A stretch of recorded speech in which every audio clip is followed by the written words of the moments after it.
Bună dragi urmăritori! Bun venit pe canalul nostru! Te afli la adresa potrivită, unde poți accesa instantaneu cele mai recente știri. Halil Ibrahim a fost întotdeauna un om puternic, un luptător neobosit care nu a cedat niciodată în fața adversității. Cu toate acestea, soarta i-a testat rezistența în cel mai dur mod posibil, când sănătatea lui a început să se deterioreze alarmant. Ceea ce inițial părea un simplu disconfort s-a transformat într-o luptă pentru viața lui, una în care fiecare bătaie a inimii a contat. Medicii au descoperit curând că inima lui era în pericol și că doar un transplant i-ar putea garanta un viitor. Dar în mijlocul incertitudinii, o opțiune a apărut ca o rază de speranță. Un tratament cu stent pentru a-i stabiliza starea în așteptarea unui donator compatibil. Procesul nu a fost ușor sau imediat, deoarece starea lui a necesitat prudență extremă și o echipă medicală foarte bine pregătită. Cei dragi au trăit săptămâni de suferință, agățându-se de speranța că fiecare procedură va avea succes. Halil Ibrahim, la rândul său, a înfruntat situația cu curajul care l-a caracterizat mereu, dar umbra fricii s-a reflectat în ochii lui. Știa că viața lui atârnă de un fir, că fiecare minut conta într-o cursă contra cronometru. Cu toate acestea, nu și-a pierdut niciodată încrederea, având încredere că va reuși cumva să treacă. Când medicii au decis să continue cu plasarea stentului, tensiunea din aer a fost palpabilă. Intervenția a reprezentat un răgaz temporar, o oportunitate de a acorda mai mult timp inimii sale slăbite. Deși riscul era încă latent, determinarea lui Halil Ibrahim și eforturile echipei medicale au devenit cea mai bună armă a lui.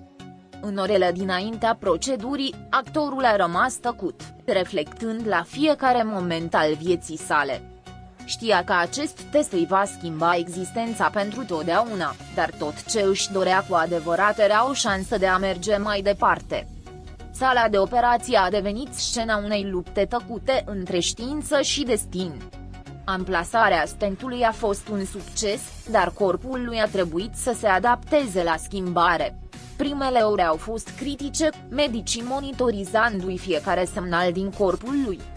Prietenii și familia lui, care așteptau vești cu inima în inimă, au primit în sfârșit confirmarea că Halil Ibrahim a trecut de intervenție. Lacrimi de ușurare au umplut aerul și, pentru prima dată după mult timp, au putut să respire puțin mai ușor. Trezirea lui Halil Ibrahim a fost un moment încărcat emoțional, pentru că, deși lupta lui nu se terminase, câștigase timp prețios. Corpul îi se simțea încă slăbit, dar inima, deși rănită, încă mai bătea puternic. Când a deschis ochii, primul lucru pe care l-a văzut a fost familia lui înconjurându-l cu priviri pline de dragoste și speranță. Nu era nevoie să vorbească nimeni, pentru că în acel moment a înțeles cât de mult însemna viața lui pentru toți. O șoaptă i-a părăsit buzele, o frază simplă care i-a făcut pe toți să izbucnească în lacrimi. Sunt aici. Zilele care au urmat au fost un amestec de recuperare și reflecție, deoarece Halil Ibrahim știa că drumul era încă incert. Inima lui avea nevoie de un transplant, dar stentul îi oferise o nouă șansă de a aștepta fără pericolul iminent de colaps. Cu fiecare zi care trecea, corpul lui răspundea mai bine, deși măsurile de precauție erau extreme. Medicii săi au subliniat importanța menținerii unei atitudini pozitive și a respectării cu strictețe a tuturor instrucțiunilor. Halil Ibrahim, cu determinarea care l-a caracterizat mereu, a decis să facă tot posibilul pentru a câștiga această bătălie. Între timp, dragostea adepților săi a devenit o sursă inepuizabilă de energie pentru el. Rețelele de socializare au fost inundate de mesaje de susținere, cu mii de oameni trimițând rugăciuni și urări de bine. Povestea lui i-a emoționat pe mulți și, fără să-și dea seama, a devenit un simbol al luptei și al speranței. În ciuda incertitudinii, Halil Ibrahim a decis să împărtășească câteva mesaje fanilor săi, mulțumindu-le pentru dragostea primită. Știa că nu era singur, că fiecare cuvânt de încurajare îi dădea și mai multă putere să continue. Pe măsură ce zilele au trecut, Halil Ibrahim a început să observe un mic progres în recuperarea sa. Deși încă nu și-a putut relua viața ca înainte, fiecare pas pe care l-a făcut a fost un triumf personal. A învățat să prețuiască cele mai simple momente, de la o plimbare liniștită până la zgomotul vântului care îi strânge pielea. Perspectiva lui asupra vieții s-a schimbat complet, înțelegând că nimic nu este mai valoros decât timpul care ni se acordă. Cu fiecare respirație adâncă, își reamintea că mai avea un scop de îndeplinit. Medicii săi au continuat să-l monitorizeze îndeaproape, așteptând momentul când va putea primi transplantul care să-i asigure viitorul. Deși așteptarea a fost tulburătoare, Halil Ibrahim a înfruntat-o cu o nouă mentalitate, având încredere că destinul îi rezervă ceva special. Nu se mai agăța de frică, ci de speranța unui mâine mai bun. Cei dragi, care trăiseră cu sufletul în suspans, au găsit în el o inspirație pentru a merge mai departe. Lupta nu se terminase încă, dar miracolul de a rămâne în viață i-a dat motive să nu renunțe.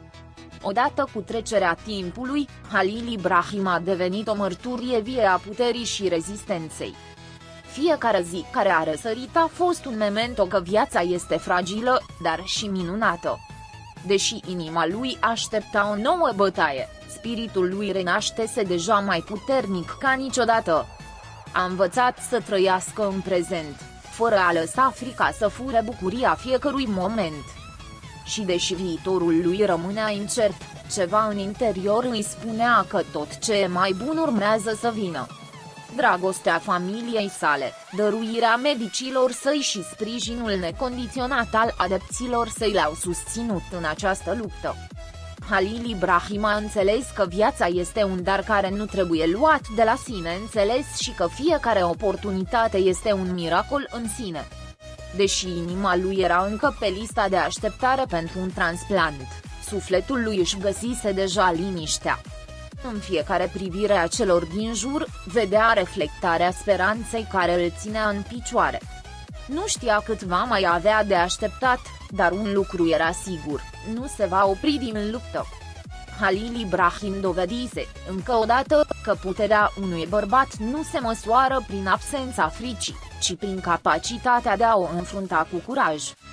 Viața îi dăduse o încercare grea, dar în loc să renunțe, s-a ținut de fiecare bătaie a inimii cu certitudinea că mai avea multe de trăit. Minunea pe care o așteptase încă avea să vină, iar când în sfârșit se va întâmpla, va fi gata să o primească cu inima plină de recunoștință și speranță. Pascali